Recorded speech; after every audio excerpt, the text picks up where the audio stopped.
I have never been circumspect about speaking my mind on what I believe to be the way forward for Nigeria. I have never hidden my position. My position has always been clear. Nothing short of a revolution can save Nigeria from itself. Nigeria is already designed to self-destruct. If you are going to save Nigeria, you are going to have to own up to the fact that what we have is no longer sustainable. But when I say a revolution, I must be careful to define, because a lot of time, all you find is that the evil men governing Nigeria have demonized the word revolution. But the word revolution comes from the French word revolver. Revolver means to turn around. Nigeria is heading to the cliff edge as we speak. The existing legal order has already been destroyed. The basis of the legal order governing Nigeria today, the 1999 Constitution, has been destroyed. So, we are either going to sit down, acknowledge the fact of the destruction of that document, and then begin to fashion a different way forward, or the system will grind to a halt and chaos will ensue. What do I mean? I would explain. The 1999 Constitution, a document a lot of us have assailed for years, sets out rules and guidelines and has provided for how things should be done. But there is no way that Constitution can continue to exist in the presence of a Bola Ahmed Tinubu presidency. To validate Bola Ahmed Tinubu's presidency, the Supreme Court is going to have to shred the 1999 Constitution,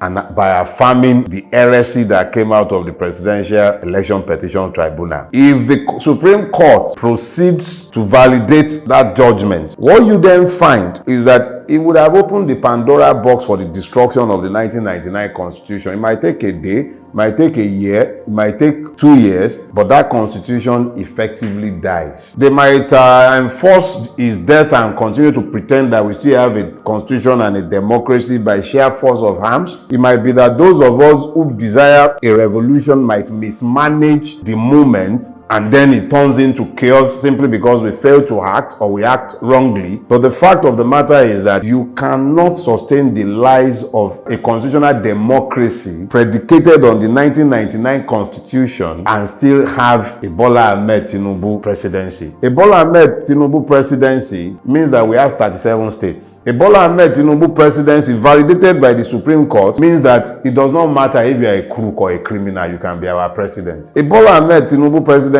means that you can lie about your name, your age, your parenthood, your schooling. You can lie about everything and anything. There are no moral bars to qualify for the presidency of Nigeria any longer. That is what a Bola Ahmed Tinubu presidency validated by the Supreme Court will be telling everybody. So for me, our reality is that we didn't get here today. I was maintaining that a revolution was required for years. I sat down and wrote a book on the subject because I already knew that this system is unsustainable. At some point, all the lies Nigeria have been telling itself would catch up with it. All the lies of Nigeria have come to coalesce in the person of Bola Ahmed Tinubu. And now, Nigeria is being confronted with his own lies. Everybody who will presume to legitimize his mantle would have to take off their own gown of honor and wear it for him. And as they are wearing it for him, they are benuding themselves, and the cloth they are wearing for him cannot fit him. As they are wearing it for him, he will be torn. He is naked. It has pleased God to render him naked, and everyone who presumes to cloak him will be equally benuded. So,